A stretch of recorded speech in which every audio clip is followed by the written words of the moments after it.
တနင်္လာသားသမီးတွေရှစ်လပိုင်းမှာငွေထုတ်ကြီးလိုက်ရမလားဒါမှမဟုတ်ကိုယ့်ရဲ့စိတ်ခံစားချက်တောင်းမယ်ခွင့်ရေးကြီးတစ်ခုကိုလက်လွတ်လိုက်ရမလားဒီအကြောင်းအရာကိုဒီဗီဒီယိုမှာပြောပြပေးမှာဖြစ်ပါတယ်တနင်္လာသားသမီးတွေဟာစိတ်ခံစားချက်လွယ်တယ်အလိုလိုတိစိတ်ကမြင်မာတယ်ဒီရှစ်လပိုင်းမှာတင့်ရဲ့အလိုလိုတိစိတ်ကအဖို့ထိတ်ကိုရောက်နေလိမ့်မယ်သတိထားရမှာကတစ်ခုတည်းပါပဲတခြားသူတွေရဲ့ပြဿနာတွေစိတ်ဖြည့်ဆည်းမှုတွေကိုကိုယ်ကောင်းပေါ်မှာဆွဲတင်ပြီးတော့မထားပါနဲ့ကိုယ်စိတ်ကိုတည်ငြိမ်အောင်ငြိမ်းချမ်းအောင်ထားနိုင်လို့ရှိရင်ဒီလဟာတင့်အတွက်အောင်မြင်မှုတွေကိုသိမ်းကျုံပြီးတော့ရယူရမယ်လားဖြစ်ပါလိမ့်မယ်။သတင်းကောင်းအနေနဲ့ကတော့တင့်ရဲ့ဤထွင်ဖန်တီးနိုင်စွမ်းကြောင့်မလို့အထက်လူကြီးတွေလုပ်ငန်းရှင်တွေရဲ့အတိမတ်ပြုတာကိုခံရမယ်။ဂျာရူတိုးတာခွင်လက်တစ်တွေပေါ်လာတာမျိုးတွေအသေးအချာကြုံရပါလိမ့်မယ်။သတိထားရမှာကတော့ရှစ်လပိုင်းအလယ်လောက်မှာလုပ်ငန်းဝင်စကားအထင်အမြင်လွဲမှားမှုတွေဖြစ်တတ်တယ်။အရေးကြီးတဲ့စာချုပ်စာတမ်းကိစ္စတွေအီးမေးလ်တွေတခြားစာတို့ပို့ရတွေကိုနှစ်ခါပြန်ပြီးတော့စစ်ဆေးပါငွေဝင်တာ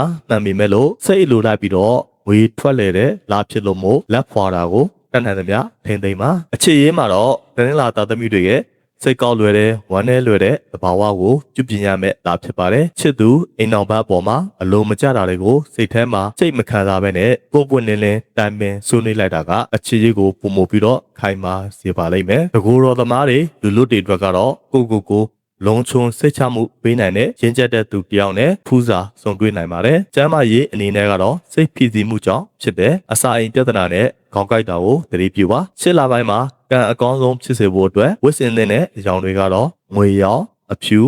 အပြာနုနဲ့ဆဲနုရောင်တို့ဖြစ်ပါတယ်။ရှောင်ကျဉ်ရမယ့်အကြောင်းကတော့အနီအရင်ရောင်ဖြစ်ပါတယ်။ကံကောင်းစေတဲ့ကဏ္ဍတွေကတော့နှစ်ခွန်6တို့ပဲဖြစ်ပါတယ်။ကံနမဆိုတာကကိုယ့်ရဲ့လှုပ်ဆောင်မှုအပေါ်မှာအများကြီးမူတည်ပါတယ်။စိတ်ကိုတည်ငြိမ်အောင်ထားပြီးတော့ဒီရှစ်လပိုင်းကိုအကောင်းဆုံးဖြတ်သန်းနိုင်ပါစေ။ဒီဟောပြောချက်တွေမှန်ကန်တဲ့အကျိုးရှိတယ်ဆိုလို့ရှိရင်ကွန်မန့်မှာတင်လာလို့ရေးခဲ့ပါ။ကိုချစ်ခင်ရတဲ့သူတွေကိုလည်းဒီဗီဒီယိုလေးကို share သွားပေးဖို့မမေ့ပါနဲ့နော်။